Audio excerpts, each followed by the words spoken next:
Welcome to another episode of Savannah on Film. I am your host, Ed Susevich, and our purpose here at Savannah on Film is to explore the economic and cultural impact and values of the film industry in Savannah through conversations with people who work in the industry and related fields. We are here on Savannah's number one radio station, number one talk radio, and number one radio station. Thank you very much. Yay, sound effects. And that station is WRUU 107.5 FMLP, Savannah Soundings, community radio with global soul. And a quick reminder that WRUU is on Twitter at WRUU 1075. That's at WRUU 1075. And I'm welcoming today, we're doing a bit of a crossover like they do in the comics and everything else. And I've got Adam Messer here with me. Hey, thank you for having me, Ed. Thank you. And I'll be on your show. And so we're doing a little crossover thing there, which is cool. And you brought up a good point. We started our show just over a year ago, same day and all that. Yeah, so you were what, the forerunner for me? You came on and then I came on? Yeah, my original time was at 3, and I think yours 3 to was 4, and I was 4 to 5 on Saturdays. Yeah. And now I'm 7 to 8, and you're on Sundays. Yeah. What time? Because they had the changeover for the schedule for that the opera or whatever. Right. It was all to do to the Metropolitan Opera. Yeah. We're very but cool it worked programming. out well. Yeah. So now I'm on Sundays at 4 from 4 to 5, and your show is called. The show's called Muses, Memoirs, and More, but lately I've been calling it the Adam Messer Show, just because my podcast, it's a lot easier and trying to put everything, but it's still the Muses, Memoirs, and More show. It's just that trying to put it out there more like, hey, this is my show. I'm talking with guests or whatever, and streamlining everything. This year I started going more towards Adam Messer as my brand or whatever.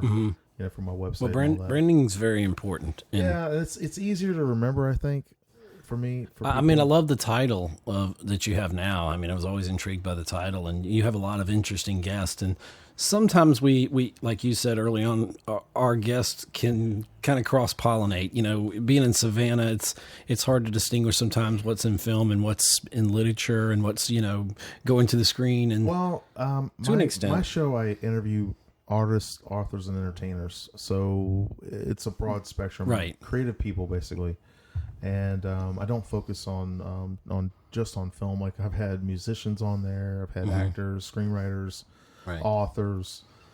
I've had a lot of different people on that. I just feel like are creative people, and originally I wanted to call it a different name, but it was the name I wanted to do it was too similar to another thing here in Savannah. Okay. But I wanted to have the word creative or creator in the title, but it was just too close. So Dave said, "Hey, come up." Dr. Dave came up. I love that, Dr. Dave. Yeah. Dave is like our guru there at the station. David makes it happen. Yeah. We've all called the panic line once in a while. Well, he said, come up with a couple ideas for a show name, and I think originally I came up with like Muses, Memoirs, and something like that.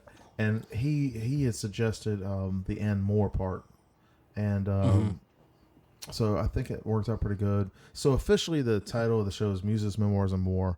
I've been pushing like the Adam Messer thing just because I take the show and put it on the podcast, and the podcast is just called the Adam Messer Show. Where can we find that?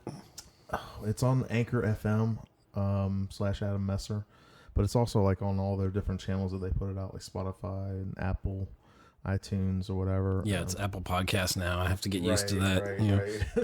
Right. Google Play and all that stuff. But yeah, so like the show will air live on Sundays, and then I'll put the podcast up after, so people that can't listen live can watch it. Yeah, like my show, Savannah on Film, not a lot of people on a Saturday night at 7 get to, if there's an event or something going on, they don't get to interact live on the Facebook chat or whatever, but they watch it on the replay, so I get some good replays, and I can always send people back to the catalog. And thanks to you, you got me hooked on Anchor, and in Spotify, and I can hit my right on Waze out. app and say Waze, take me here, and then play Spotify, and then and I can listen to your show, I can listen to my show, anybody's show or whatever, and it's pretty cool. And I think it's what Anchor's kind of distributes it out to those different platforms like Google Podcasts, which is really easy, and searchable. That's one of the things in the world of podcasting that you couldn't always search. Right. Like you can search a term now and, it might bring up something I mentioned in my show or something you mentioned. And, so that's a good algorithm there that's working. But, so you and I both, we're just a year and about 4 episodes in, I think, at this point. It's weird because I took a little hiatus when they had the schedule changeover in December, and I think I came back in the end of February. So I took a couple months off because I was going to do the Friday time slot, and then work changed and some things like that, and then life gets in the way. Yeah. So I wanted to get back into it, and they had Saturday super late, and I was like, I can't do that one. And then they had one Sunday afternoon, so I was like, okay, this is cool. But I just talking about that with the Anchor FM. My friend Josh Vasquez was the one from the Savannah zombie novel. He's the one that was doing the Anchor FM. And so it's like a friend. A friend tells a friend, and I've got 3 or 4 friends now that have started doing it, and it's so easy. To me, it's like. And they do. It's not a commercial for Anchor here, but it is a good service. But yeah, I like it too because you can do it on the mobile, and you can literally that's what I use. You can do it all on your phone. You can make a film on your phone if you really wanted to. So, and some of the sound can be much better than all this professional equipment like I have. But it depends. But I love that we're here in the Savannah on Film studio. It's the studio / it's also the Geek Homeworld podcast studio. Yeah, I'm not trying to plug myself yet. Oh, man. I'm not on your show yet. Do it. But it's a work in progress. If you're watching this video, if you're not, then it makes no sense. But just go with me. I've got a blank wall here that's intended for green screen. Either that, or I'm just too lazy to hang up some sound treatment and or all my Star Wars plaques and different things that I have and artwork, which would help.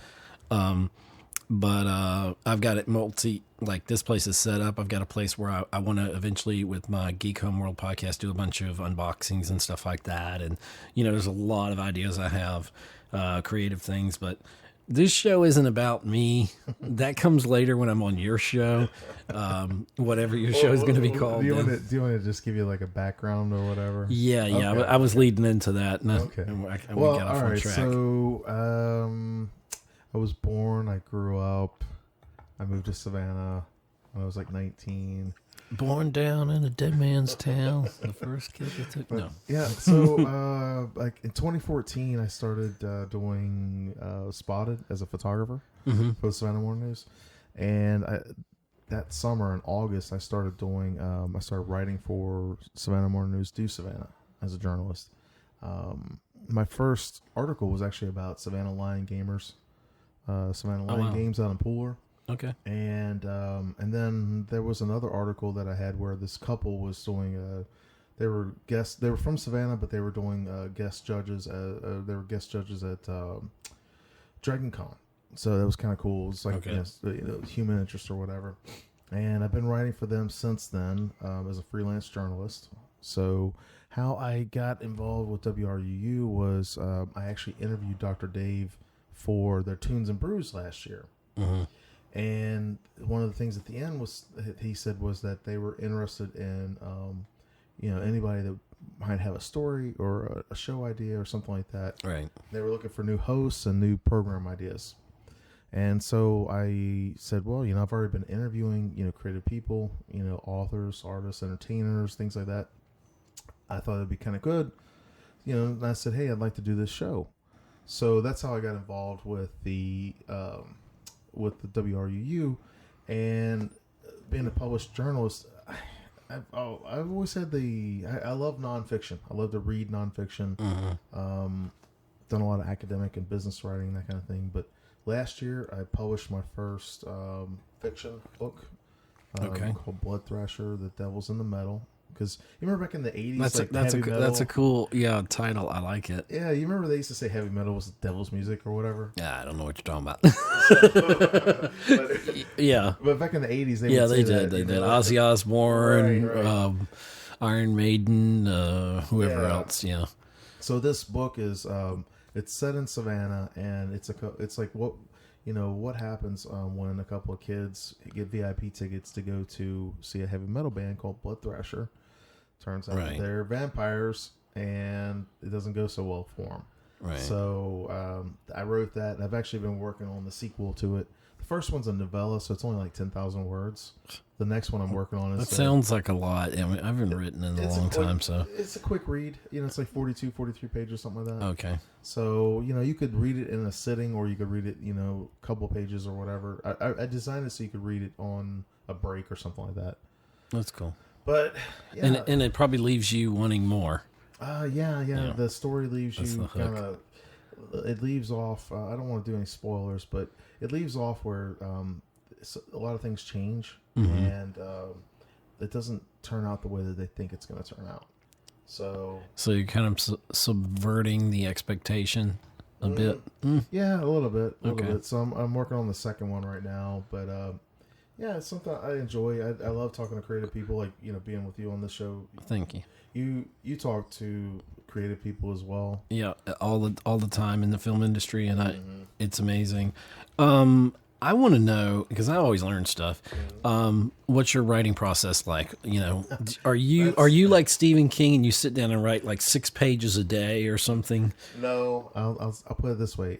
It's different for what I'm writing. So writing an article for the paper. My process is different when I'm interviewing someone than it is free writing or poetry or fiction writing. So recently I actually had this lady named Jessica Brody on my show who wrote Save the Cat Writes a Novel. Oh, and then Blake Snyder, I don't know if you've ever heard of Save the Cat, but that's a screenwriting book, and he actually wrote several screenwriting books, and I read that book probably 5 or 6 years ago. And he laid it out like, okay, well, this is the story progression, the hero's journey, but for film, and it's been very popular. So Jessica Brody wrote Save the Cat Writes a Novel. Blake Snyder passed away, and so there's like a group of people that are like keeping the legacy going with the Save the Cat. Right. And I picked it up, and I was like, this is incredible. So I've been changing my process. I don't write 6 pages a day. I try to write daily. It doesn't always happen because life happens. Life happens all the time. Yeah. But I've been changing my writing style. How so? How have you changed it? Yeah, I was more of a pantser. So like in writing, they call it pantsing or plotting, because if you're a pantser, you just kind of like write when you're inspired, or you write by the seat of your pants, is what they call it. Oh, okay. And a plotter is someone who sits and they write out an outline, and they write out like an idea of a scene to scene to scene, which that's good too. So I was more of a pantser. I'd have like an idea like where they started and then where I'd like them to finish. But I've been developing my writing skills to where I still like free writing, but I can also see the progression with the hero's journey. So I've been changing over to more of doing outlines and that kind of thing. So it's a progression. I mean, it's a work in progress for sure. All right. And I've had to change a lot this year. I've had to grow a lot as an author. How so? Well, because I'd written 13,000 words for the next novel, and I realized that I had it all wrong. I had it. It was run-on sentence. Yeah. That's a problem that some people have. But no, comma, it was just, comma, semicolon. Yeah. But no, I just realized that the format was wrong. Like the story idea, I thought was a good idea, but it was wrong. And then so I started using the Save the Cat formula with the 15 beats, and now I'm realizing that I need to go back and retool that because I set it up. But as I've been writing, it's just not working. So I'm actually in the process of going back and redoing that.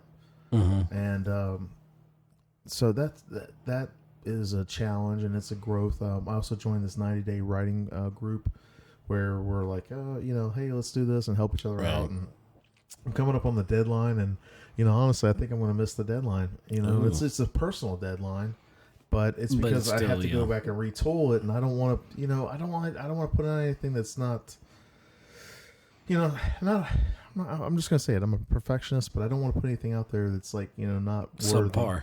Yeah, and I'm willing to break that deadline for myself so that I'm not putting out just junk. Well, and that's another thing is it's like the algorithms, like you're on YouTube or something. They focus on quantity and not quality, right? And we all want quality, but it's quality takes time, and I'm sure writing is even more intense. When because you're still a content creator, so you're creating something from nothing. Which, I make content all the time, especially with social media and stuff like that. But right, the fiction writing is a different beast altogether. I think like I have a couple of articles. I haven't been writing for the paper in the last couple of months, and I finally got a couple of freelance gigs with them. I have a couple articles in the paper this week, and just going back into that after having a little hiatus. I saw it kind of like with fresh eyes, and I used some of the tools that I've learned this year from fiction writing and reading a couple different books, and practicing it. But I'm not one of these people. I feel like quality versus quantity. I think you should have quality, but you can't. You're never going to be perfect, right? So there's going to be a point where you have like this, you have this balance that you have to have. You have to have the quality and you have to have the quantity. You have to stay fresh and current, but at the same time, it's like if you wait for everything to be perfect, you're never going to put anything out. That's true. I mean, procrastination is like the biggest killer in podcasting that I do, and and other things. It's like in life, if you procrastinate, just do it. It's like in the podcasting world, people say just press play, or press record. Just do it. Yeah. Do you 5 shows, get like 5 shows out if you're starting a podcast, and that way you won't end up where you work real hard and put one perfect show out, and then the term was pod fading. Then you basically means you stop podcasting essentially, and you lose your audience, and they move on. People will move on, but it's hard to recapture them. Yeah, it is hard. They're not going to want to. I've had that happen. Yeah. Well, with my podcast for the Adam Messer show, what I did was every new show that I've done, I put on after the radio show. I put it on that same day, and I put on some of my back catalog. Now I haven't put all my back catalog on there, right, from the shows from last year, but it's interesting how I'll put it on Sundays. And then I was doing like a daily podcast for a while, but I felt like it was saturating it too much. It was oversaturating. Well, there's that level. Unless you're like vlogging and you're really doing it every day and you're going to be consistent, because people look at consistency. Now, let's say I've got a 20-minute drive to work, and you do a 20-minute vlog or blog. Yeah. And I'm looking forward to it on a Monday, and you don't have it on Monday. You were behind schedule and it didn't show up till Tuesday. I'm gonna be a little ticked off that I didn't get my fix. Monday. I was doing that, and I was I wasn't getting any kind of views, and I thought, well, maybe I'm doing too much. So I've been pulling back to just the weekend, just the radio show. So at least it's consistently on Sundays. Right. Yeah, if you put it out consistently and you build that consistency, then that is very hard to do. I mean, I know that from personal experience. It's hard to put out content. Like even this show, we're recording it so it can be available for. Yeah, because I'm going to be out of town, so we're actually not recording in the studio. We're in my still under construction studio here at home. Which I think is awfully cool. I think it's really cool that we're here doing this. Well, it's awfully cool that you could do it, because I totally screwed up the timeline here, and yeah. No, it's all good. It's all good. I came up with the idea of the crossover, and then I'm like, oh, it's cool, man. It's cool. You're going to be on the show this Sunday anyway. Yeah. So you'll actually have already heard me on Adam's show before you hear Adam on my show. And then you can listen to both. Then you can listen to both, and then you can compare and contrast. And Yeah, because I'm going to pick your brain. oh god, there's nothing in there. There's cobwebs in there. There's cobwebs and mass confusion. There's people running around. Okay, what are we supposed to do now? We've got this deadline. We've got this deadline. Everything is sometimes way too much to handle. Speaking of, let me pull this up real quick. I want to share this. So, in the writing group, one of the people said, anybody had any luck this week? Also, happy 4th. And then I wrote back, hey, sorry, I was resting all day yesterday. I'm still behind. I'm afraid I'll have to redo the entire outline. And then she writes back, oh, what prompts this thought? Interesting. So, yeah. We hold each other accountable. It's basically like a mastermind group. Mm-hmm. And that sounds interesting. And I'm trying to get back into more writing. I started out as a blogger, and I then did a lot of blogging too. Back when blogging was the thing. And then remember the forum boards? Oh yeah. Oh my gosh. Oh, yeah. I remember we used to, gosh. Well, okay. So preface this back 20 years ago. Was it that long ago? Yeah. Like, I got on the internet in 95. That's when I started. I think we all did. That's when I got, I had a big HP, HP Packard. Yeah, everybody had a Hewlett. Yeah, I had the tan looking one. Yeah. And I remember episode 1. Well, this was moving a little forward in time, 1999. Yeah. And we still had dial-up then. So kids coming up today, when your Wi-Fi goes out, you don't understand the troubles of dial-up. I remember when Comcast came out with the 1 megabyte internet at first. I was like, oh my gosh, this is incredible. But I literally downloaded the episode 1 Phantom Menace trailer because that was nutting up for Star Wars then. It'd been like 14 years since Return of the Jedi or something like that. And so I would go to work, and then you couldn't keep it connected because, and if somebody called you, you would hope nobody would call you on your landline, which you had there, and so you try to do something like 1 o'clock in the morning or something. Oh yeah, yeah. But it took me days to download a 30-second trailer, and I would play it in the small little QuickTime. You remember QuickTime window, and I memorized it and everything. Yeah. And then I went to see the movie and was let down a little bit. But the technology is another thing. And how does that affect your writing? I know it's got to. Oh, that is actually something that I'm a very tactile sensation type person. I like that. I am too. Like you. Well, there's a notebook right here. Yeah. I put that there purposely in case something came to mind. Yeah. So I don't have an ink pen. See, that's the other person running around in my head said, we forgot ink pens. Well, luckily we have a phone. We can just write it down. But I know the technology has, I think, improved. Okay, so there's the crux of it.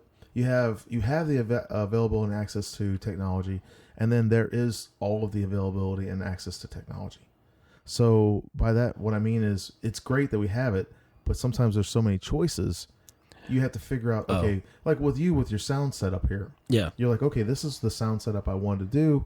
There's probably a million choices that you could have picked. Well, there's still a million more choices, and I'm thinking of things while we're recording that I need to do differently for the next time. Same thing with any kind of creative stuff. It's like you got to figure out, like for me, I was using Microsoft Word. I still use Microsoft Word. I do too. Right. But I came across a program called Scrivener, and Scrivener has different options available. Like, for example, it has a digital corkboard where you can put little cards up. Oh, that's cool. And especially for scenes, it's really good to be able to have that. I love Scrivener. I actually wrote in this little 90-day challenge. I actually wrote a short story in between working on the other one, and so it's going to be in this anthology. Cool. This fall, actually Halloween. But it was the first time I used Scrivener to get everything organized and put everything together. And I thought it was really cool because the tools were different.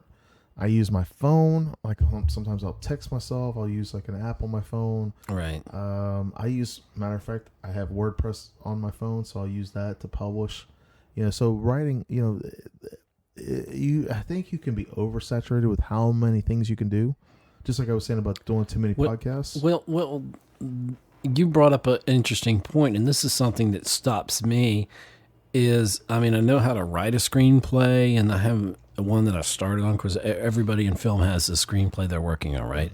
And but a lot of times I get caught up in the form of it, in how like a screenplay or a novel or how it's supposed to be, or if I'm writing a poem, what the structure of it is. Yeah. And that can override the entire creative process. I don't just, I want to get this idea down on paper or digital or wherever, it goes. And no, I don't write. Like, I thought about going back to like a journal, but I can type faster now than I can write. Right. It's almost I'm almost to the point I can't write. If I have to sign my name, it's like, I still do cursive, and some people like don't even know what that is. But it's technology can be our best friend, but it also distracts the heck out of me. And I get pulled into videos, and I'm like, or how to. I'm not watching. Even with the phone, like I brought the phone up as an example, and it's a distraction. It is. It's one of those things. Or what I found useful for me, and this might help you or not. I don't know. But sometimes you can get so caught up in the delivery that you forget the message. Oh yeah, totally. And that's what it sounds like with you getting hung up on the formatting, right? Where the story is the most important thing. I'm worrying about the wrong thing, but I can't help it. The analytical side of me that says, it has to be this structure. And the biggest thing for me, like I've written about 450 poems, and I won't say that they're all great masterpieces or anything. I mean, there's some I'm proud of, and I used to host a poetry group back in the day, that's cool. So. It's something I did downtown in Savannah, and we're going to talk about that on my show. Yeah. I'm giving you notes. No, but the thing is, with that, I'm losing my train of thought. I knew this would happen. So I enjoyed the getting around different people, being around creative people. That's where I get my energy from, is being around other creative people, right. And bouncing ideas, and is always fun. But when it comes to like form factors of stuff, if you think too hard about how the venue is going to be or how much this is, you have to think about those things now. Now you have to think about branding. I didn't even know about branding was a thing. Right. Now you have to be, if you're in podcasting, if you're a writer, you've got to be your own self-promotion machine. You can hire people, but you've got to sell your own product, and you've got to get. Yeah, if you're an indie, hiring somebody is almost off the table completely. Right, you can't afford it. There's a lot of people in the coming up in the film industry, that have brilliant ideas, and I read these screenplays, and I'm like, man, this is awesome. Mm-hmm. And where's the funding for this? Well, it could really be something big. Going back to technology and accessibility. I love the fact that it is available for everybody, but that also means it's available for everybody. And some people aren't as talented, or that's just not their thing, Well, this is what I love to see, is talking about getting hung up on the format or whatever.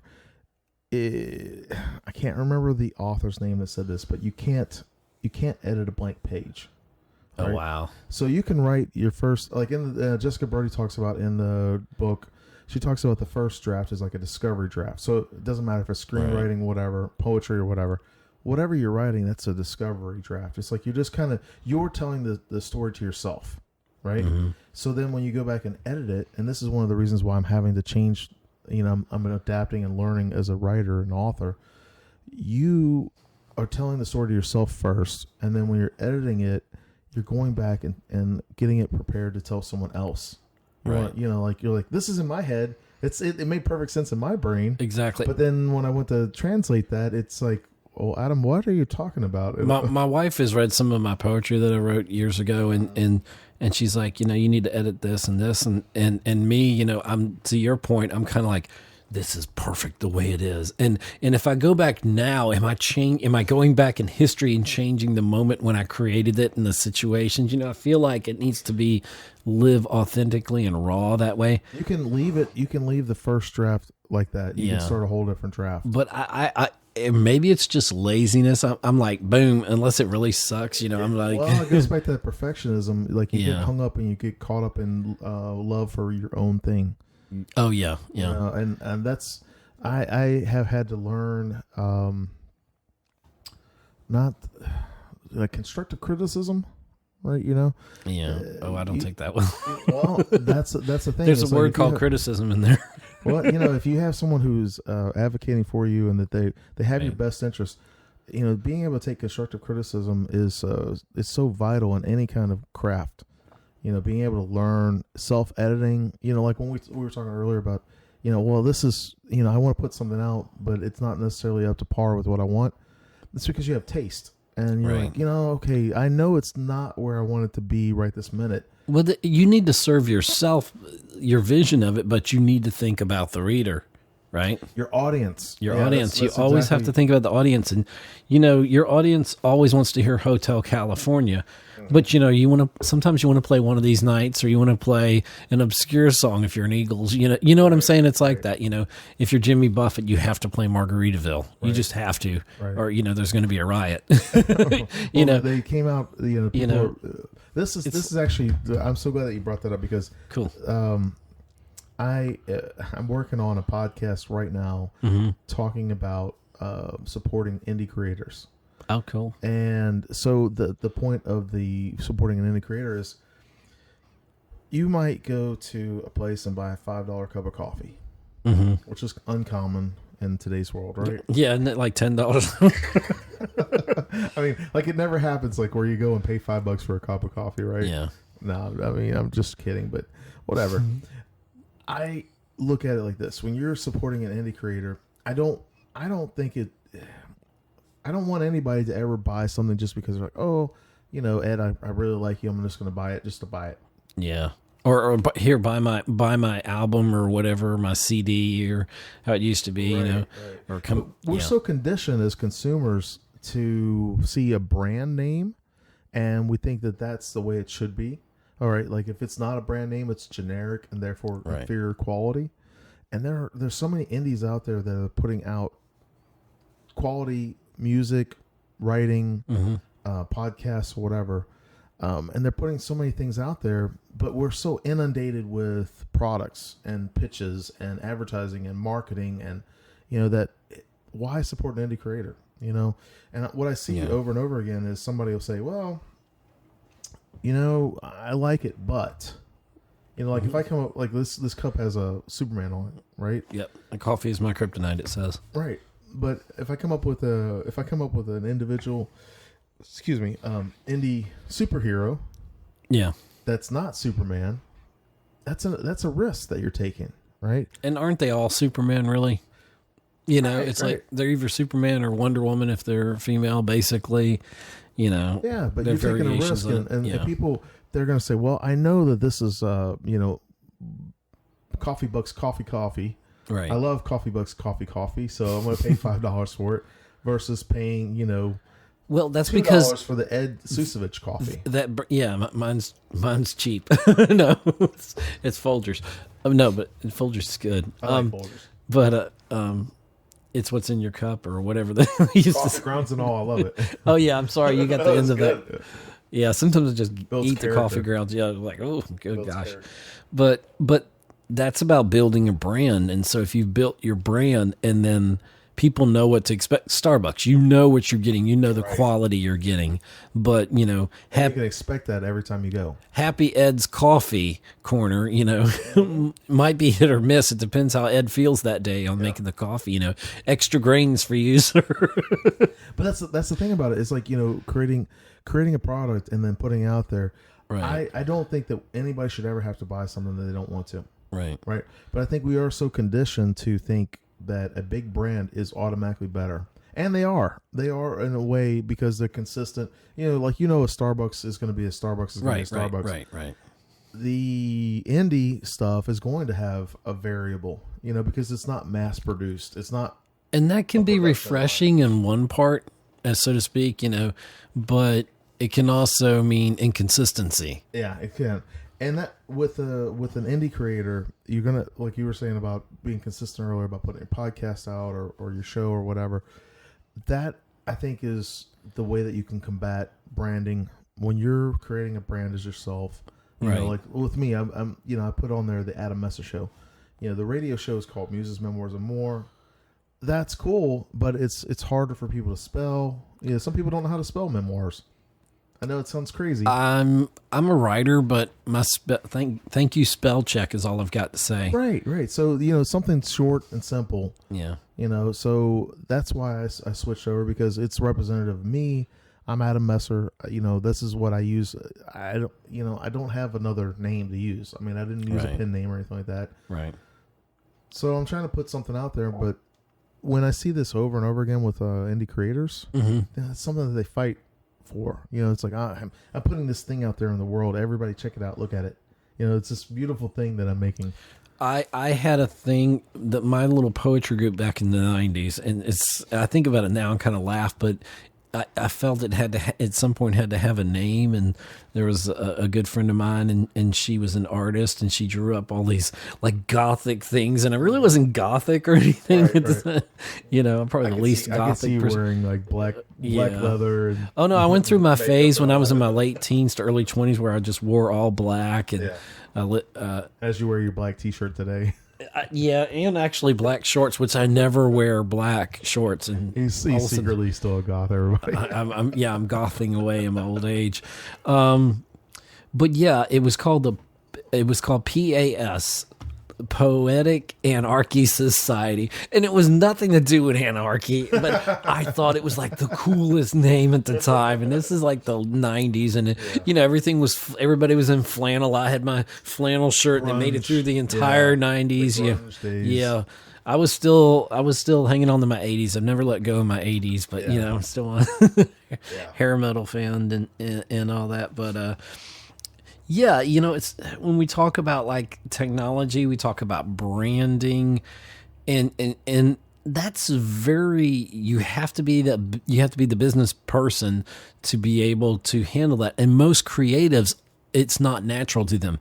Your thing is or a creative person like me, and like yourself, of course, is that, get it down on paper, get it down, write it. And then we almost need somebody to handle the business side of it. But we have to learn as artists in the 21st century. We're learning, and in this digital age, that people don't have an attention span anymore. I used to say that their attention span is down to 10%. I think people are negative on that. Yeah. I'm an example of that. My phone controls my life. Well, and talking about the business thing, like my background is in business and leadership. So I have an undergrad in business and administration, and I have an MBA.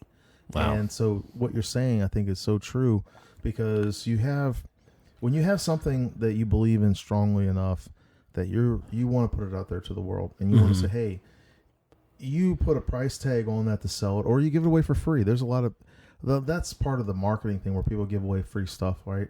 Just to get you hooked in and whatever. But when you have something and you say, this is I want to get $10 for this. So for example, like an Amazon book.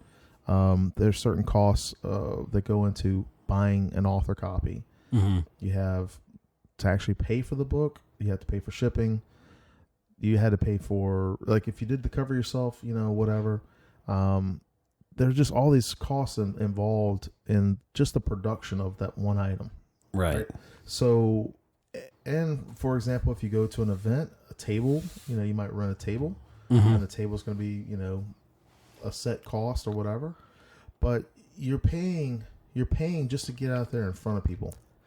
Right? I've watched some videos of some people that claim to be marketing geniuses or whatever, and there's one in particular, and I don't remember the person's name or the channel on YouTube, but he talks about you really don't make money anymore if you're a band.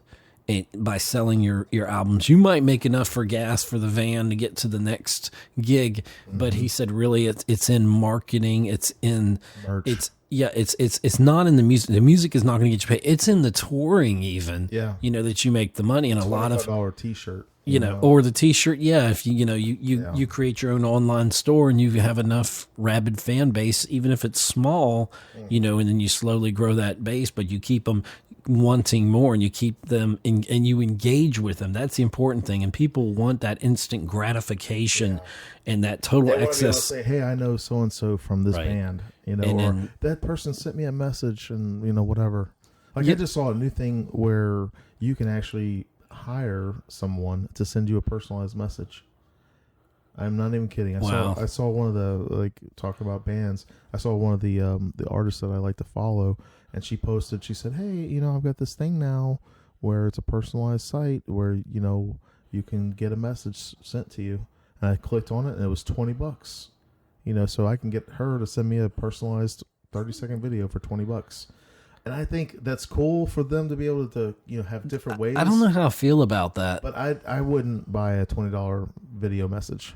You know what I mean? Yeah. It's just not my thing. Yeah, just get on the phone and talk to me. But, I'm sure it's more structured and there's probably more perks to it. It sounds like a Patreon kind of thing because that's another thing people are doing. Yeah, and so then you put exclusive content on there and you monetize this one is where they send it directly to you. But some of the people I've really respected in like podcasting and other industries like that, they would give away the store. They would give away their knowledge. Yeah. And I would follow them and because I know their brand and I know what they, just certain people, and I know what to expect from them. So I go to them. Yeah. And I say, if I've got a question about a certain thing and like a subset of questions, I can go to their catalog of videos or whatever, and I can watch it and I can refresh in my mind on certain techniques or things I need for recording or otherwise. Right. And whether it's podcasting or whatever. And so there's a balance there. You have to have enough to generate an income, but everybody now that music is almost, if you're illegally doing it and downloading music. And, you don't even have to do it illegally now because everything streams. Well, it streams, yeah. And you wonder, do the artists get paid? I think that's a big... and the artists are fighting that. Well, I think the industry right now is pushing towards subscription-based services. So the streaming that they were doing for free, if you notice, they'll have the other day I actually bought some MP3s. Oh my gosh, nobody ever does that anymore, but I actually did. Yeah. And I bought some MP3s through Amazon Music, and they had 4 months for 99 cents. So they're pushing, online gaming's been doing this for a long time. And so the music industry, funny enough, I used to work at a record store back in the day, and we would actually sell CDs and things like that. So those... Do you remember Record Bar? No. That used to be a Savannah thing, I guess, but it was in the mall back when the mall was a big thing. I used to work for Peppermint Music back in the day. Okay, I remember Peppermint. Yeah, and so we would sell CDs and tapes and stuff like that, and that was how you listened to it. And then guess what came along? MP3s, Napster. Yeah, and all the streaming. Everything's streamed now, and everything is. And when 5G really kicks in, we're going to actually get to a point, and this talks about ownership. We're not going to own any of the music we listen to, and it's going to exist in a totally virtual space. Xbox, if we talk about gaming and stuff like that, they're moving towards that. They're really pushing that. Oh, have you looked at your DVDs or Blu-rays lately? I'm famous for buying them and never opening them. Okay, I don't know why. You don't actually, but I don't buy them. You only have when you buy that disc now. It's like they're giving you a physical copy of it and a license to use that for personal use only. So that's what I see going towards with because you might have a record, but you don't own that. Unless you have the physical copy. Well, no, what I'm saying is you only own the license for you to use it personally. Right. And it's like a one-person license or whatever. And so the industry's pushing towards that subscription-based thing. Well, the digital rights management and all the millennium copyright stuff is... So if we were playing a song in the background right now and the video were to upload, YouTube would pick up on that song. I had Facebook. I was Facebook Living one of my first Savannah on Film shows, and there was just some music playing in the background that was on automation, and YouTube's like, Warner Brothers has detected. I'm like, what in the world? I didn't do anything.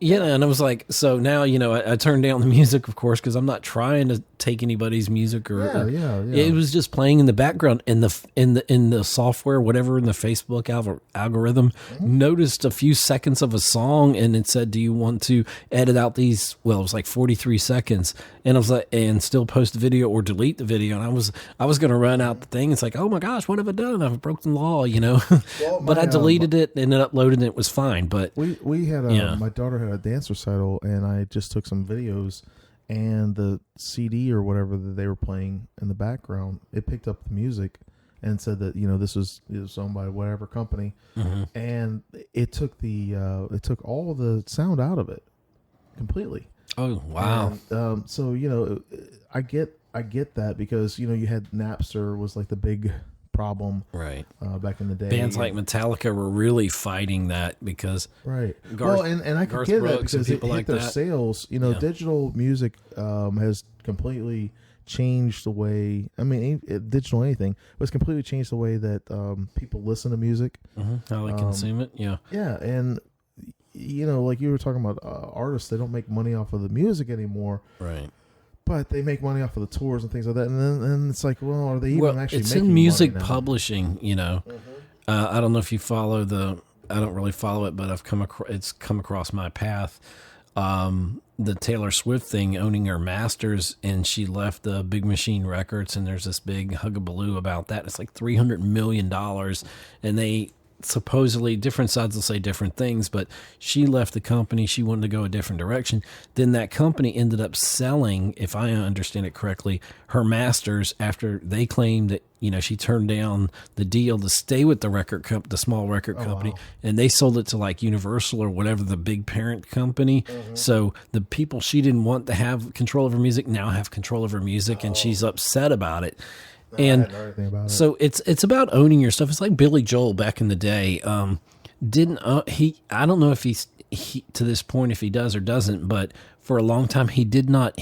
His brother-in-law was his accountant supposedly, and he maybe was not an upright kind of guy, and he swindled him out of a lot of money. And so Billy Joel didn't own a lot of he didn't get a lot of money for all the major part of his catalog for the longest. I know Michael Jackson bought the rights to the Beatles music back in the day. Which funneled a lot of his, whatever he wanted to do, he could buy whatever. And, Paul McCartney said, I think recently, he said, somebody asked him a question and he, what would you like, at this time of your life? He said, I'd like to own Yesterday. And I'm like, wow. Yeah. And so this is all leading to, like with writers, with any content you create, owning it is really where you make your money in the publishing and the rights to it. Like Garth Brooks has been reluctant to join the digital download age because he considers his albums a complete thing. And I like thematic albums, the songs that fit together. Yeah. And so he doesn't want his stuff dispersed everywhere. So you can't really go on YouTube and listen to it. But most people, we're not trying to steal the music. We just want to hear. I love music in my life in the background all the time, and I'm always playing videos or Spotify, but I'm trying to do it legally. I don't, download anything illegally. And that's the whole thing. You don't. I want the artist to get paid. Yeah. You don't because you can listen to it 24/7 streaming online, no matter what you want to listen to. I bought the MP3s because there's a friend of mine who's an artist here in Savannah, and I wanted to show support for his not just because he's my friend, but I like his music, and so I was like, he's not going to get, 99 cents a pop. He's not going to get a bunch of royalties. Yeah, you would buy an album or a CD or whatever, or maybe even a T-shirt at a concert, a local concert. I'll give you an example. Like with my Kindle book for the Blood Thresher, I get, I think, 34 cents. So is that a good deal? But, if it's 99 cents, that means it's a digital product. Okay. Okay, so it's an ebook. And Amazon, they have to store things and whatever. They have certain costs involved. Right. But, I'm still making a royalty on that. Right? Right. And it's mine. I own it. If I wanted to pull the book from Amazon, I could. Yeah. If I wanted to distribute it somewhere else, I could. But I choose to use Amazon because, to me, it's the best platform for indie authors to put their books out there.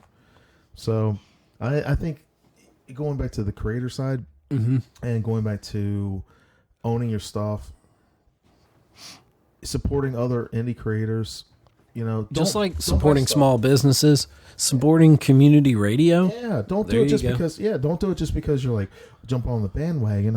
There's gonna be people out there that do that. They're like, oh yeah, let me get a T-shirt. I've never listened to WRUU. Right. There's gonna be people like that they have a band T-shirt and they've never listened to the band just because it's a cool T-shirt. There was that's cool. I ended up hiring the person, but this is way back in my HR career, when a lot of the shirts came back and they were like popular again. Like I had Def Leppard. I'm a big Def Leppard fan, and somebody had a Def Leppard shirt, and I would notice somebody with a Def Leppard shirt, out of an entire crowd. Right. But they had like the Guns N' Roses Appetite for Destruction shirt. I had those when they came out, and it's so funny. And then this one girl had a Beatles shirt, and she was walking up to my desk. I'm in HR back a few years back or so, and she says, "I said, so what's your favorite song by them, or what's your favorite album?" And she goes, and she said, "What?" And because it was a black shirt, I think, and it said Beatles on it, and it was cool, and it was artsy looking or whatever. I don't know. And she says, "Oh, I don't even know who this is." And I was offended. Boy, that hit me deep on a creative level. I was like, you don't even know who the Beatles are. I just felt that too. I felt a disservice of the force there. Like, I know. I was like, I'm like Yoda, when everybody's getting cut down when Anakin turns to the dark side. I'm like, got me. Not Anakin. No, he didn't do it. He's such a good guy. But yeah, and I literally probably gasped when she said that. So and, I'm sure people are like, you ask them who Taylor's, I don't know who's big now in music. I really don't. I'm showing my age here. I think everybody, it's weird though. I think everybody wants to, have like, I don't know how to say this, but I think everybody has an aspiration to, make it big. Right. Like that's like a dream. Like I would look at all the shows on TV that, and next talent and new talent and the best talent, whatever talent and idols and whatever. But you have to kind of go back when we're talking about the audience. You have to go back to what people expect. So if you put out a podcast, like this will be an hour-long show or whatever, people are going to expect it. Well, people are going to expect, if you're doing that consistently, right? Right. And the same thing with writing, or poetry or whatever, art, painting. It doesn't matter what you do. There's a bunch of different coffee flavors out there. You've got me. This is the coffee podcast or the coffee show, and I'm out of coffee. It's on your individual. So there's only one Ed. There's only one Adam. And so we're doing. Be thankful for that there's only one Ed. Yeah, and I think that authenticity. People they want. Jessica. Well, I actually Blake Snyder said this in his book Save the Cat. They want something the same but different. Right. So when you watch a movie, it's like, you want the same progression. I attribute it to like going to see, and I'm just throwing this name out here, like Lionel Richie or Whitney Houston, which, we can't see anymore, but we can see her hologram go on tour, which will be interesting. But, great performers, but I'm a stickler. If I hear a song a certain way, I really kind of want to hear it the same way. I want to hear Margaritaville the way I heard it. Right. If they do a variation, that's okay. But if they do too much vocalizing or whatever, and then go too far off the beaten track, sometimes I can go with it, but most times I'm not good with it. I'm kind of I'm very open-minded to music and stuff like that. I love lots of it, even the newer stuff. But it's like sometimes I just want, if I hear something some way, if Adele comes out with a song a certain way, I expect to hear that way, and her not turn it into a calypso song or something if it's not meant that way, unless she really does it. I think of Eric Clapton when he did Layla.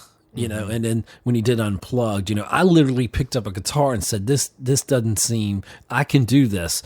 And realized after strumming a little bit, I can't do this at all. And he's a genius. And there's a reason. And do you ever think that people say, oh, you're an author and, I could write a book? That actually is, people, they have a variation on that question though. They don't ask that, or they don't say it like that. They'll say, I've always had this idea to write a book.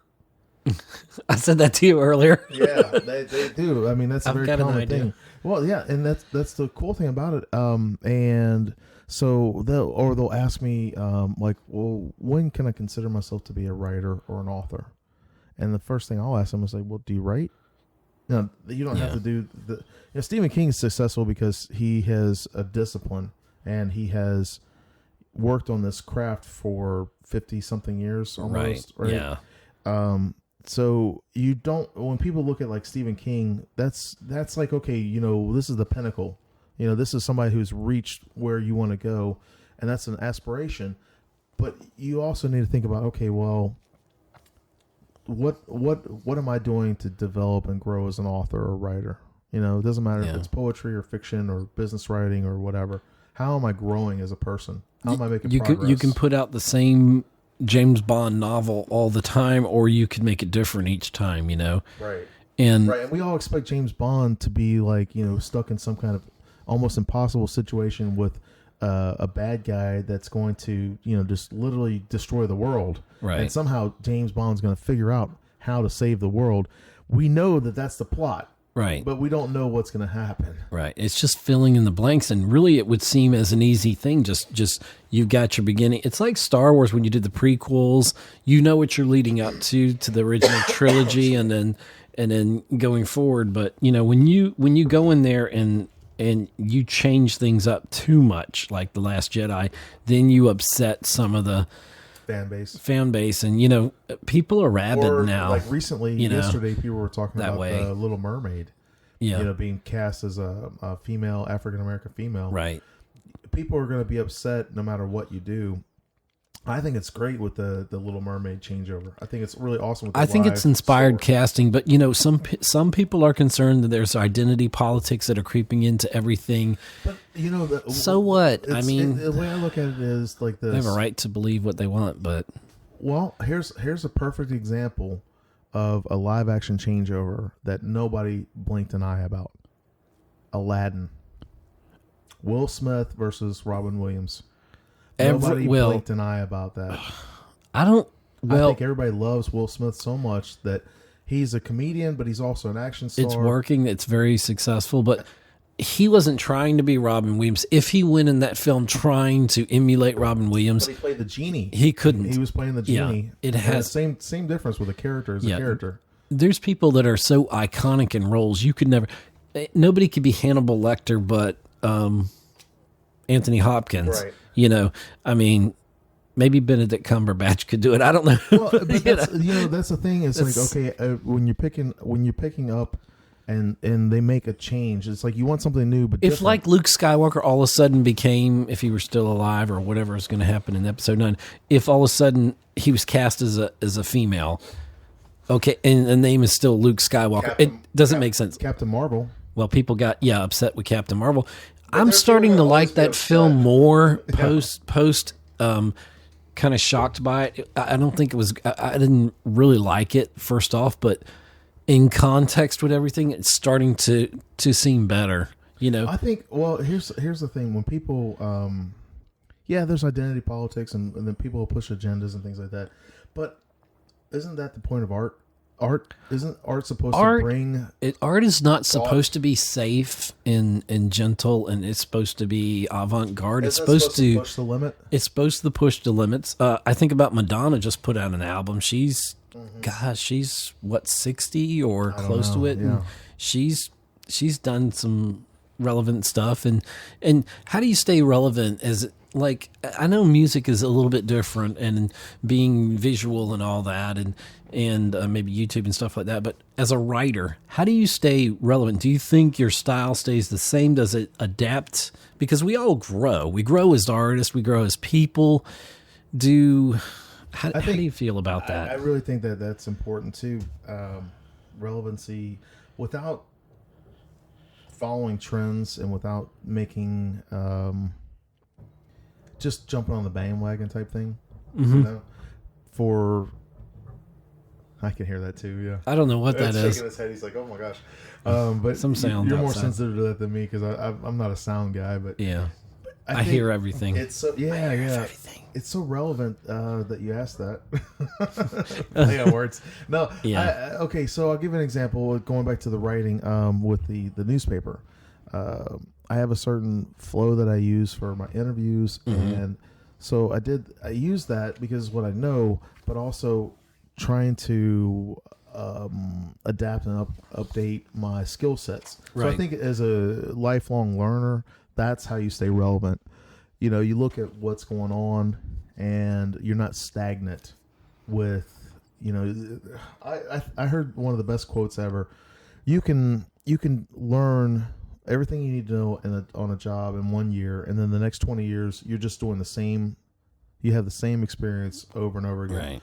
Or for 20 years you can learn and grow and have 20 years of experience. So you can have 20 years of the first year experience, right? Or you can have 20 years of 20 years experience. Interesting. So I think that, I try to grow and learn as I go, and I try to constantly challenge myself to do better, to engage, meet new people. That's another thing. It's about keeping new and fresh and working with people that are upcoming, and I love that. I love the idea of mentoring also. Yeah. In the film industry, and I've personally done that with people that have worked on sound with me, and I get such a joy when they're really into it and they're getting something out of it versus someone that's just that new enthusiasm. Yeah, that new enthusiasm, and it re-energizes me, and I'm like, yes, this is what I'm in it for, Well, I think we're running out of time. I didn't set my timer here well. It's okay. But so we probably need to wrap this up, but I want to thank you, Adam Messer. First off, where can people find you? Let's see. I think the best thing right now would be my link tree, because it's got like the links to different stuff, but it's a link, linktr.ee/Adam Messer, AdamMesser. And from there, they can check out like my Facebook and all that stuff. But it's a Linktree /Adam Messer. So linktr.ee/Adam Messer. Okay. And is there anything we hadn't covered that you wanted to talk about? I just appreciate you having me on the show, Ed. I know we've been kicking this around for a little while, talking about it, and I'm glad. Yeah. So I'm looking forward to having you on my show this Sunday, which is going to be kind of weird because we're recording this before. So, but I think it's going to be a lot of fun. And then there's the video. I don't know if I have to edit. I hope this is not over the amount of time to fit in the hour. So, but anyway, thank you, Adam Messer. Fascinating conversation. We're going to have more of these. And thank you for joining me here today on Savannah on Film. And Savannah on Film wants to feature film professionals and different creative people, right? And so this is a special show. But we want to feature... you know what? Yes, sir. I did write a short screenplay. What? You're going to drop a whole screenplay on me now? No, I'm just going to talk about that. I forgot to mention it earlier, but I have a friend named William Tokarski who is on Adult Swim. Wow. Your Pretty Little Face is Going to Hell. And he was also the guy, Too Many Cooks. He was the Too Many Cooks guy. Okay. And so, really super nice guy. I met him, I think like 2015. I don't know. But super nice guy. But I wrote this screenplay based off of him, me imagining him as the character. Okay. And it's, I don't know how to say it, but it was like my first screenplay that I wrote, and it was designed to be like a 30-second thing for the trauma horror contest that they have every year. Okay. Toxic Avenger. I've heard of it. Yeah, they have this horror contest every year. So oh wow, I just wanted to throw that out there because I've got another idea for a screenplay that I'm working on. So Save the Cat. If you all want to check out like how to write a screenplay, Save the Cat by Blake Snyder is awesome. Okay. And if you want to learn about writing a book, Save the Cat writes a novel by Jessica Brody. Okay, I'm intrigued now. I'm gonna have to check that out. Yeah. Well, anyway, so we want to feature professionals at different levels. So if you're listening and you're in the industry, I'd love to talk to you too. Our email is savannahonfilm@gmail.com. We're also on Facebook. This one won't be on Facebook Live. I don't know. There's a video of it, so we'll figure it all out. But maybe you could put it on YouTube, right? because we're on YouTube, we're on Twitter, Savannah on Film is, and we're on Facebook Live. And I want to remind you, Savannah on Film is a voice for the Savannah film industry.